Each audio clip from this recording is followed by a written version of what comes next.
Detective Siki brings along a rookie named Suzuki. They arrive at a villa in the suburbs. This house often lets out ghost-like screams in the middle of the night. The house has been abandoned for 5 or 6 years. The owner is a man named Haiko Jizo. In the main hall hangs an oil painting called Saturn devouring his son. The painting looks extremely frightening. Suzuki discovers the villa has a basement. The iron chain on the locked door is covered in rust. Siki gives it a light pull and it snaps. The two walk down the steps. An unbearable stench rushes into their noses. The weak light of the flashlight moves across the walls and floor. Suzuki suddenly falls to the ground. He lets out a loud scream. Siki turns his head. The horrifying scene before his eyes makes even this veteran detective break out in cold sweat. The Yamanashi police station is thrown into chaos. 13 bodies are found in the basement of the Haiko house. All of the bodies have turned into skeletons. Judging from bone age, they are all children under 18. Forensics find scratch marks on the door panels. There are no food remains at the scene. Those children were likely locked in the basement and starved to death. Who could be so cruel? Where is the homeowner Haiko now?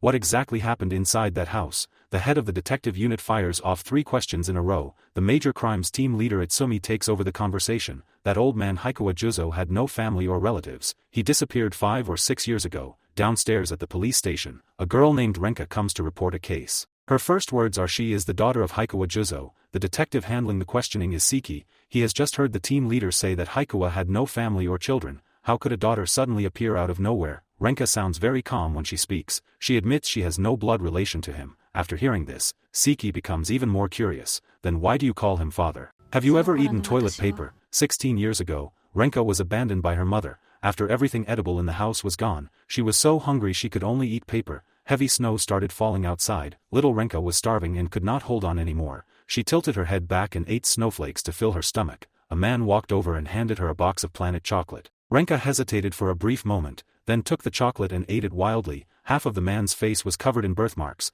but his voice was unusually gentle. He asked Renka if she wanted to go with him. Renka thought for a moment then followed him. The two went into a supermarket. When the clerk was not paying attention, the man took a box of chocolate. He told Renka to try it too. Renka timidly said stealing is wrong, but the man told her if the rules made by others cannot protect you, then you must make your own rules. Siki finds this strange. A stranger teaches you to steal once and you call him father. Renka shakes her head to deny it. Later, she went home with the man. There were many other children in the Haiko house. Most of them were abandoned or abused by their parents. Jizo took care of them like a real father. Siki finally understands. This is kidnapping. Renka immediately corrects him. It is fostering, not kidnapping. Siki asks how many children were in the villa. Renka answers including herself. There were 19. Team leader Itsumi is deeply shocked after hearing this. Yamanashi prefecture is not that big. 19 children were taken away and no one noticed. Is that even possible? The captain thinks it is related to the location. The Haiko house is in the suburbs. There is basically no one living nearby. Itsumi thinks for a moment. If the bones in the basement belonged to children Haiko took in, there were 19 in total. 13 are dead, then 6 should still be alive. Siki asks where the remaining 5 people are. Renka says she does not know, but there is one thing. Jizo is absolutely not the killer in this case. After saying this, she takes a family photo from her bag. 6 years ago, for reasons no one knows, Jizo suddenly announced the family was disbanded. After that, they all went their separate ways and never saw each other again. Siki takes the photo and glances at it. His face changes instantly. He points at one child in the photo and asks who is he. Renka tilts her head and takes a look. The child in the photo is named Takimoto Soda. Siki freezes on the spot. Soda is the younger brother he has not seen for many years. Why was I kicked out of the task force? Your family is involved in the case. Orders from above require you to avoid suspicion. My brother may have been killed and you want me to stay out. Itsumi calls out Siki. Do not blame the captain. This is a decision from above. There is nothing we can do. They have worked together for many years. Itsumi had never heard before that Siki actually had a younger brother. Siki slowly calms down. Soda was a child from his father's second marriage. The last time he saw his brother was 10 years ago on the day their father died. Siki truly cannot understand why Soda appeared at the Haiko house. He clearly should stay with his mother. Renka's voice suddenly comes from behind him. She asks why he is not going to investigate the case. Siki does not respond. He gets into the car. Renka drops into the passenger seat. She guesses Siki is going to look for Soda. She has not seen Soda for many years, so she wants to see him once. Over the past 10+ years, Siki has never dared to face his younger brother. He goes to Soda's mother's house. He knocks for a long time but no one opens the door. As they are about to leave, Renka takes out some letters addressed to Soda's home. Among them is a document from a nursing home. It should be from the place where Soda's mother works. Following the address on the letter, the two successfully find Soda's mother. Unexpectedly, the woman turns and runs away. Renka borrows a bicycle from the roadside and chases after Soda's mom. Siki walks over and asks whether his brother Soda is still alive.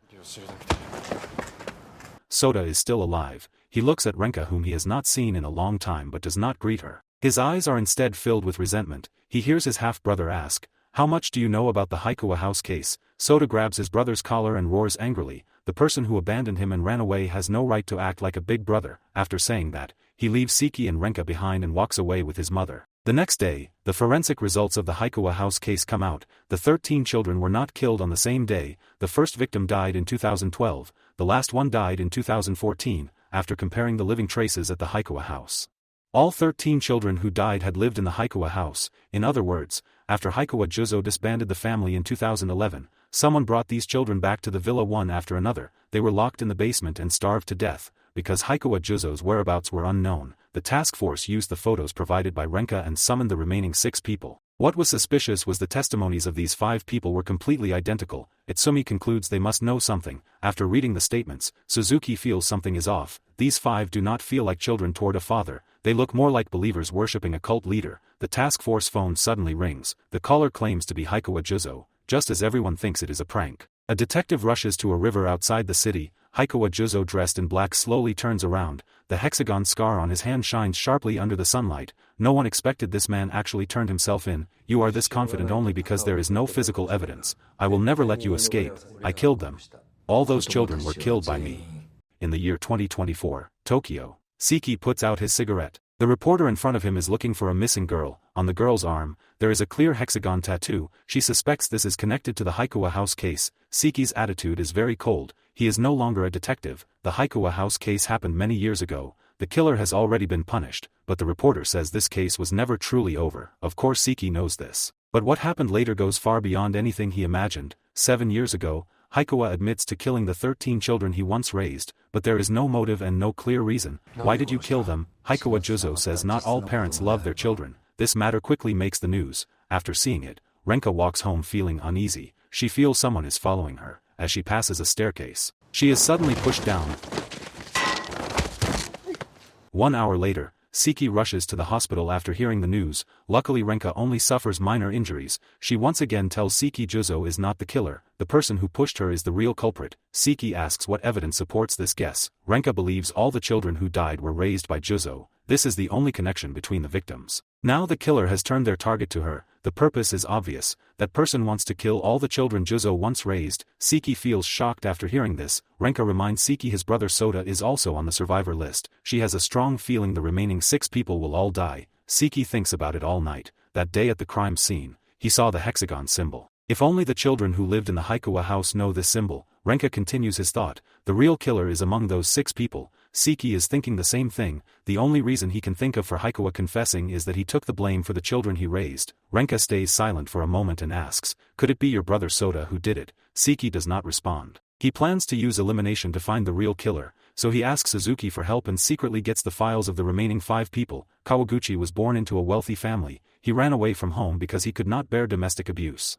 Siki gets straight to the point and asks Kawaguchi, "On July 12th at 9 in the evening, where were you?" That was the time Renka was pushed down the stairs. Kawaguchi thinks about it for a moment. That night he was reading in the school library. The library has surveillance cameras and entry records that can be checked. The second person is Miyak. Her parents died when she was young. Her foster uncle sexually abused her. After the uncle was arrested, she had nowhere to go and was eventually taken in by Haiko.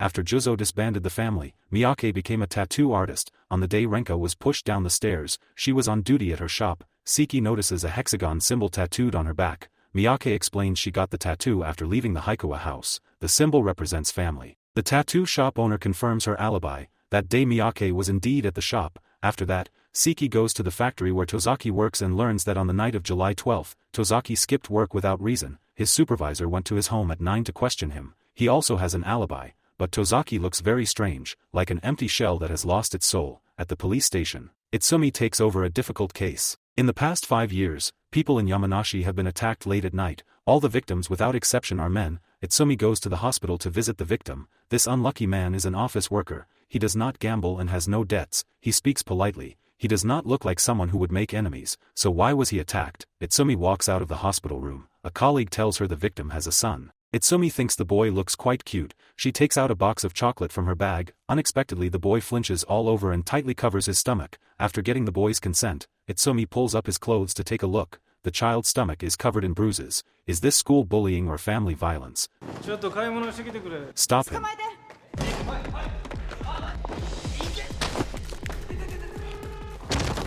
Do not use disciplining a child as an excuse. Halfway through the investigation, Siki finds Soda's mother and asks about the day of Renka's accident. Soda stayed at home and did not go out. Siki tells Renka the investigation results. Except for Kamishiro Kenryu, he has checked everyone else. The killer should be someone else. Renka thinks Soda's alibi does not hold up. It is normal for a mother to lie for her son. Think about it. That woman was extremely guarded. She ran away the first time they met. Clearly she has something to hide. Siki returns to the police station. The team leader tells him what happened at the hospital during the day. The Yamanashi assault cases share one thing in common. All the victims were once reported for domestic violence. Siki has no interest in this case. No one died. Why was it handed to the major crimes unit? He slips away using smoking as an excuse. Itsumi flips the board over. The Haiko house case and the Yamanashi assault cases share a strange link. Both relates to abused children. Both cases began 5 years ago. Is this just a coincidence or is there some kind of connection? At Soda's home, Soda's mother hears the sound of breaking glass. She gets up and walks to the bathroom. She sees her son Soda smashing the glass with his bare hands. Blood is flowing down from his fists. Sorry mom. I lost control again.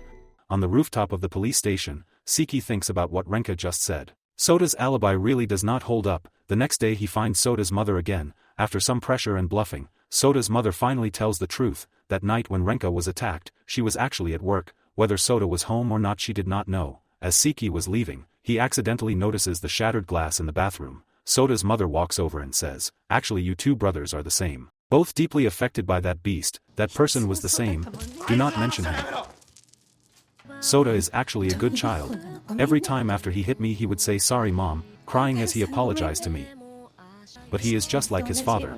Both of them are broken. Siki recalls his childhood experiences. He makes a phone call and tells Renka to stay away from Soda. The real killer in the Haiko house case is very likely his younger brother. Time reaches midnight. Renka hangs up the phone. Because she is afraid Siki will protect his brother, she follows Soda alone. After turning into a small alley, Soda suddenly disappears. Renka realizes this is right near the police station where Siki works. Not far away, a man with a scarred face stands under the police station. He is holding a hexagon pendant identical to Renka's. Early the next morning, the police station falls into chaos. Around midnight last night, Haiko Jizo died in the detention cell. There are no signs of struggle at the scene. The marks on his neck are even and clear. The initial judgment is suicide. This confirms Siki's suspicion. Haiko likely took the blame for one or several of the children he once raised. Because of this, the suspects return to the 6 survivors. After hearing the news, Renka admits she followed Soda last night. She lost track of him near the police station. She suspects Jizo did not simply kill himself. Siki understands the hidden meaning behind her words.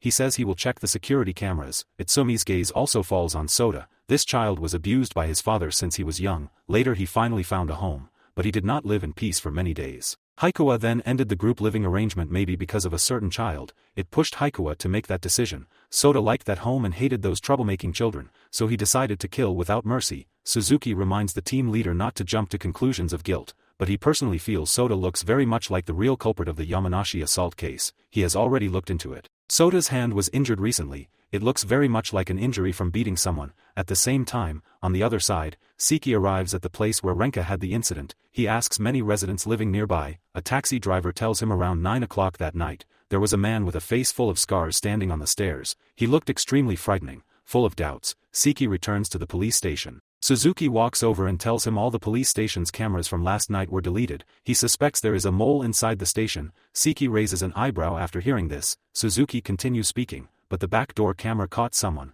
That person stood there for a very long time. He looks quite suspicious. In the darkness of the night, 5 people including Renka gather in front of the Haiko house. They agreed to come here to hold a memorial for Jizo. Miyak breaks down crying, after learning that Jizo committed suicide. She nearly cried all her tears dry. Renka comforts Miyak. Jizo did not kill himself out of fear of punishment. He could not have killed his adopted children. Soda beside them picks up the conversation. So who is the real killer? Kawaguchi suddenly brings up the missing Kenryu. That guy has always hated everyone. As soon as Kawaguchi finishes speaking, Tozaki immediately takes over, saying Big Brother Kenryu could not be the killer. The next day, Siki reviews the surveillance footage Suzuki mentioned. A man with severe burn scars on his face appears on the screen. Siki quickly notices a hexagon pendant. This man looks like the mysterious person the driver described. Could he be the long-missing Kamishiro Kenryu? Suddenly Itsumi's voice comes from behind. Siki stands up and tells the team leader his theory. But the leader asks him to step outside for a moment. The two go up to the rooftop. Itsumi brings up the Yamanashi assault case. She found out Siki's younger brother Soda had suffered domestic abuse from his father starting at age 7, and Siki was taken away by his grandfather that same year. As soon as this is said, Siki unconsciously crosses his arms. From a psychology point of view,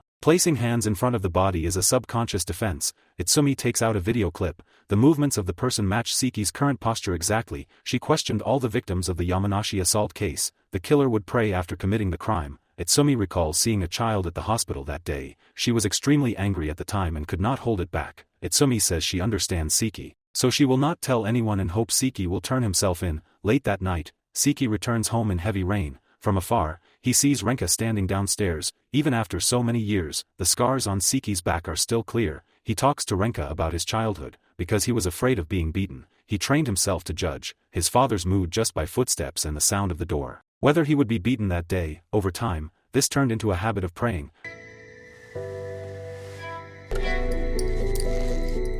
As long as I am the target, Dad would not hurt the young Soda, so I endured everything. When he was 12 years old, his grandfather noticed the wounds on his back and took him away to raise him. From that moment on, Soda became the new target for venting anger. As he grew older, he realized he had inherited his father's violent nature. His first case as a detective was a domestic abuse case. When he saw the killer only get a small fine, he finally chose to use private punishment to solve it.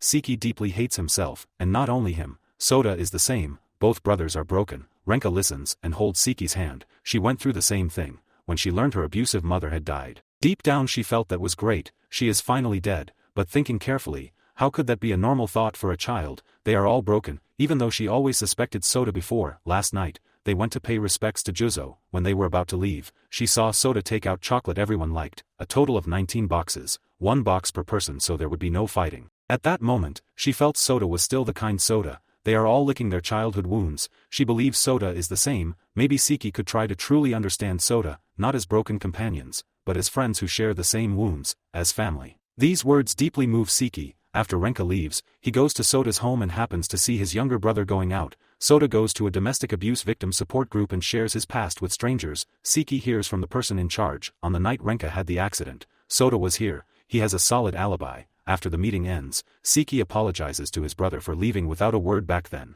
Soda talks about that summer when the two brothers played by the river. He caught a dragonfly. The dragonfly got stuck in the net and was about to suffocate. A torn net can be fixed, but once life is gone, everything truly ends. It was because of his brother's words that he managed to hold on and live until now. Early the next morning, Siki goes to find Itsumi and asks the leader to give him a little more time. He wants to find the real killer of the Haiko house case, otherwise Soda could be in real danger. After handling this case, he promises he will turn himself in. The leader reminds Siki, she had already said before, she would not tell anyone about this. While they are talking, the doorbell at Renka's home suddenly rings. A terrifying face appears on the video intercom. In the year 2024, a reporter asks Siki, why did your younger brother Takimoto Soda die? And why did the woman named Renka disappear? These two questions stab deep into Siki's heart. He remembers Renka dying in his arms, and also remembers his brother dying before his eyes. 7 years have passed. He has never let go of the Haiko house case. If he could choose again, he would trade his own life to uncover the truth. Siki places the surveillance photos on the table.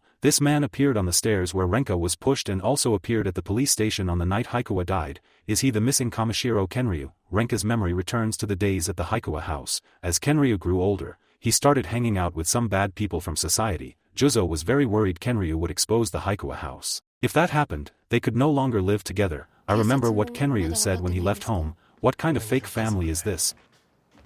You were all fooled by Haiko. That man clearly had his own child, his real child. These words wake Siki up like a dream. If Haiko had a biological child and still adopted so many sons and daughters while ignoring his own child, if that child was still alive, he would surely hate the children his father adopted. Is that not the perfect motive for murder? Unfortunately, Renka knows very little about Jizo's true identity. If they could uncover Haiko's past, maybe the truth could finally be revealed. Siki goes to find the team leader and asks about Haiko's past. Itsumi had already investigated Haiko long ago. that old man never married his whole life. His only living direct relative was a younger brother. She and Suzuki visited Haiko's brother. The man told them Haiko owed a huge gambling debt at age 20. He fled overnight and was never heard from again. The strange thing was they conducted DNA tests on the two men. Haiko and the so-called brother were not related at all. Siki mutters softly after hearing this. The current Haiko Jizo was not the real Haiko Jizo. That man changed his identity at age 20. More than 40 years have passed since then. Trying to follow this lead further was almost impossible. Siki goes to find his younger brother Soda and asks about Haiko's past. Soda also does not know who Jizo really was, but he remembers a poem. Haiko 13 says, a lonely soul beneath piled snow, only gray snow knows where you are. Is snow not supposed to be white? Siki searches online and an article about Kenoha village comes into view. Factories there caused serious pollution. In winter gray snow would fall. Siki searches Kenoha village again and finds a news story about a boy killing his father. About 50 years ago, a man named Sato Fumikin had his throat cut by his own son at midnight. The killer had a large birthmark on his face and a strange scar on his left hand. Renka connects this to the hexagon mark on Jizo's hand. She and Siki drive to Kenoha village. An old man in the village talks about the case. The killer was a boy named Goro. Goro's father was a famous rich man of that generation, perhaps because of the birthmark. His father believed it was a bad omen, so he locked Goro in a dark room every day. Once Goro tried to run away and was caught. The old man says the father used a knife to carve a mark into his palm as if declaring that Goro was a mistake. Later, a painter named Inuyama came to the village. Goro deeply loved Inuyama's paintings. Inuyama tells Goro, "You are not a bad person at all." This scene was seen by Goro's father. A few days later, Inuyama was framed as a murderer, unable to endure the villagers' verbal attacks. To prove his innocence, he jumped into the river and killed himself. This became the final straw that broke Goro. Late that night, he used a kitchen knife to kill his father, and at the place where Inuyama died, he carved a stone engraved with the Grey Snow poem. It was also on that day Goro changed the mark on his hand into a hexagon symbol. This trip to Kenoha changes Siki's view. He feels Haiko had some mental problems. For example, the painting in the main hall. What normal person would hang such a bloody painting at home? Renka freezes for a moment. What is so scary about girl with a pearl earring? But Siki clearly remembers the painting in the hall was Saturn devouring his son. The two rush back to the Haiko house. Renka is very sure the painting was swapped. She remembers Jizo once said even though the original painting was a copy, he liked it very much and would never replace it. Siki calls Suzuki to come over. This guy knows a lot about paintings. Saturn devouring his son is a scene from mythology. It symbolizes a god eating his own child. Siki feels this is like a fable about Haiko devouring his own child. The statements of the 5 out of 6 survivors all match. Did Haiko do something that made the 5 unable to speak about it? But why would Haiko turn himself in? And why did he die in prison? Suzuki says he found Kenryu's mother. Suzuki's words cut off Siki's thoughts. He visited Kenryu's biological mother yesterday and learned Kenryu sends yellow carnations to his mother every year. He sent them this year too. In other words, Kenryu never truly disappeared. He likely changed his identity, and for some reason does not want to be found. Noise upstairs catches Siki's attention. He goes upstairs to check. The door to the balcony is open. Someone seems to have been here just now. Suzuki is suddenly attacked. Thanks to Renka's warning, he avoids the blow. The two turn and run. Renka accidentally trips and falls. Suzuki turns back to rescue her.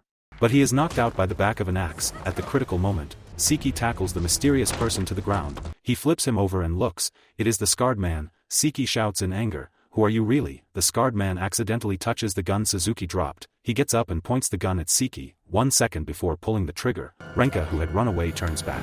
Flames burst out from the bug spray in her hand. The scarred man fires a wild shot and flees in panic. Renka falls to the ground. That shot hits her in the stomach. Blood slowly soaks through her clothes. Siki watches helplessly as Renka faints in his arms. A few days later, Renka is still not awake. The good news is because of this attack on the police and the deleted surveillance footage on the night Haiko died, the police restart the investigation of the Haiko house case. Siki is exceptionally selected into the special task force. The team leader kindly warned Siki, even though Renka became a victim twice, she is still suspected of killing Haiko and those children. A woman's intuition tells her Renka is not as simple as she seems. Think about it. Why would they give her this name? Could it be because she always wears white? What does a white lotus symbolize? These words send a chill down Siki's spine. He thinks carefully. From the moment Renka appeared, he has been led by the nose the whole time. Every theory about the killer was built on Renka's hints, even though he is the detective. In the year 2024, a reporter finds Miyak and asks about the girl with a hexagon symbol on her arm. Miyak glances at the photo. This tattoo was not her work. The reporter wants the contact details of the other 5 people in the Haiko case. Miyak subconsciously murmurs,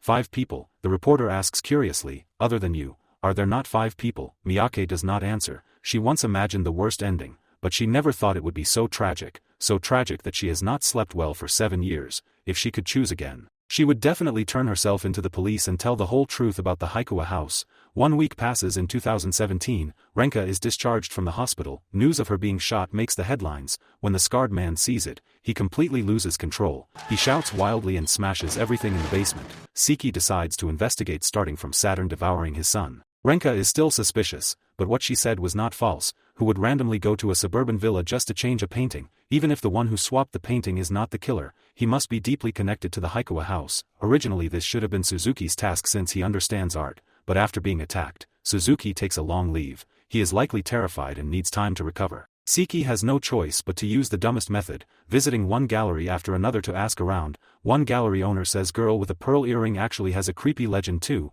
There is a painting very similar to it. The woman in the painting killed her father after suffering abuse and working with outsiders. The reason she wears a headscarf is so her hair would not block her neck when cutting it. People in the industry often say these two paintings depict the same woman. After hearing the owner's words, Siki feels as if something grips his heart. Could it be that Renka is the real killer who murdered Haiko? At this moment, Renka secretly takes Haiko's ashes away. She returns to the Haiko house with Miyak and the others, carefully crushing the bone fragments. Haiko once told them if one day he died, do not dig a grave or set up a tombstone, just scatter the ashes in the yard. At last, they finish fulfilling their adoptive father's final wish. As they are leaving, Renka spots an azalea in the grass. This artificial flower has 6 petals, but azaleas should only have 5 petals. Miyak, who is walking ahead, stops, turns back and asks Renka what is wrong. Renka says she wants to be alone for a while. After Miyak and the others leave, Renka finds a total of 6 azaleas in the yard. Their positions form a perfect hexagon. At the very center, she digs up an old wooden box. Inside are Haiko's diaries. That night, Siki returns to the police station. A colleague hands him a package. Inside is the diary Renka dug up. Siki opens the diary and steps into the life of Haiko Jizo. It has been 17 days since I left the juvenile reform center. I feel like a lonely ghost wandering the human world. I do not interact with anyone. I am just alive. I met a woman named Miyuki. She stood by the roadside looking lost. It seemed her bicycle chain had fallen off. I do not know why. I really wanted to help her. Miyuki appeared again at my door. She handed me an envelope. Inside were some bills. I did not take it. She suddenly grabbed my hand and saw the hexagon scar on my hand. Miyuki says that wound must have hurt a lot. Miyuki is pregnant. I am extremely happy. But she tells me this child must stay hidden. Miyuki could not endure her husband's domestic abuse and ran away. She gathered her courage and asked her husband for a divorce, but he refused. We decided not to register the child and raise him quietly and carefully. Our son was born. His face did not have a scary birthmark like mine. That was truly good. As Siki reads the diary, a gallery owner tells Itsumi Saturn devouring his son was sold from his gallery. Hearing this news, Itsumi is overjoyed. She takes out the wanted notice of the scarred man and asks if this is the person who bought the painting. The gallery owner denies it after looking. Itsumi's heart sinks halfway. She takes out photos of the 4 surviving people. The gallery owner glances at them and says it is not these 4 either. Itsumi's heart sinks completely. The owner casually picks up the remaining photos. After flipping through 2, he suddenly says, "This is the one who bought it." So who exactly changed the painting, and who is Haiko's biological son? Could he be the real killer of the Haiko house case? Is the scarred man the missing Kamishiro Kenryu? Why did Miyak want to turn herself in at the police station? What happened after that? The timeline jumps forward to 2024. 7 years later, new victims appear in the Haiko house case once again. What kind of terrifying truth is hidden behind this case? Find out the answer on my next video. See you next time.